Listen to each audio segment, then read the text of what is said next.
Marami ka mang mga pangarap na gusto mo sanang kunin pero hindi mo pa rin makukuha. Hanggang ngayon siguro hindi align ang ginagawa mo para sa mga pangarap mo.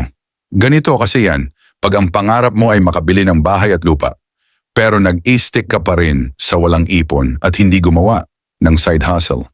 Wala pa ring mangyayari sa'yo kahit elang years mo pa ang gagawin mo sa limitadong pera na meron ka. Bigyan kita ng example, kaibigan, sa halagang bahay at lupa na ipagtingin na lang natin na 2 milyon. So bali kung i-compute mo sa 10 taon na pagsisavings everyday, ito ay may more or less 500, 7 pesos lang, medyo malaki talaga dahil parang lampas sa minimum sa panahon ngayon. Maka-savings ka man, pero kailangan hindi ka kumain o galawin ang sahod mo sa loob ng 10 taon.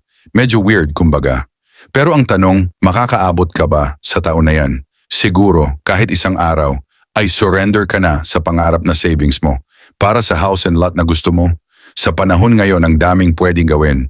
Kahit nakapagtapos ka man o wala, diskarte lang para makuha mo ito. Kaya piliin mong maging wise sa paggamit ng oras at pera dahil hindi na yan maibalik pa pag yan ang nasayang. Yan lang muna, kaibigan. I hope nakatulong sa iyong mga pangarap. God bless sa iyo, kaibigan.